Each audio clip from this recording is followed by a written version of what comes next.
Con il rettore del magistrato delle Contrade di Piancastagnaio, Paolo Bruni, ci incontriamo nuovamente. Paolo, siamo alla vigilia il primo probabilmente appuntamento che parla direttamente di Palio e Piancastagnaio. Sabato 14 maggio alle 18 nella piazza dell'Orologio, la piazza della presentazione del Palio, ci sarà la presentazione del Palio che doveva essere corso nel 2020 dell'artista Patrizia Almonti. Allora, se ci puoi presentare questa giornata che vedrà finalmente i colori delle quattro contrade insieme tra la comunità di Piancastagnaio. Buonasera Marco, innanzitutto sì, è vero, diciamo, è il primo momento in cui quest'anno ci ritroviamo in una forma ufficiale e paliesca. A me piace pensare alla piazza dell'Orologio come la piazza del comune, perché di fatto è lì che c'è stato uno dei primi insediamenti comunali della comunità di Piancastagnaio, e proprio sotto il Palazzo del Comune si svolge una delle manifestazioni più rappresentative del Palio, la presentazione del Palio. E dallo stesso balcone del Palazzo del Comune vengono presentati i fantini a tutto il popolo pianese. E quindi sì, è un momento significativo.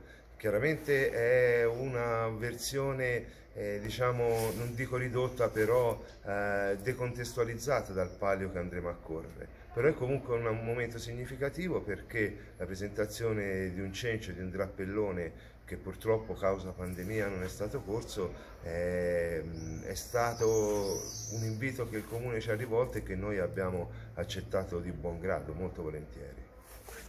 Un cerimoniale che riporta parzialmente ovviamente a quello del 10 di agosto, ma che in realtà vedrà comunque sia delle rappresentanze delle contrade, quindi la piazza si ricolora, no? Si va a ridefinire quello che poi avverrà, ci auguriamo tutti, il prossimo 1 agosto, quella notte in cui tutto il paese disegnerà con i colori delle contrade, con le bandiere, i propri confini.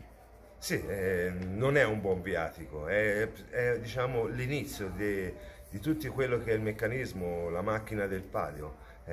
Quest'anno la cominciamo così, io mi auguro che sia un anno su generis, che non si presenti assolutamente più, però non è il primo caso di palio non corso, per cui anche questo drappellone andrà a finire nella saletta comunale. Credo che il comune abbia questo intento, e per noi sì, ci saranno tamburino, alfieri e paggio di rappresentanza, quindi non vogliamo dare un'enfasi esagerata, perché è decontestualizzato, come detto prima, ma di fatto è un momento significativo e importante, un riconoscimento a un artista che ha creduto in noi, che ha prestato la sua opera e che quindi ci dà modo di rendere pubblico un palio che difficilmente poi sarà fruibile alla visione da tutti i contradaioli. So che mi incontrate spesso in questi giorni, come è normale che sia, da quando c'è stata la tua elezione, lo scorso inverno, e è un cammino che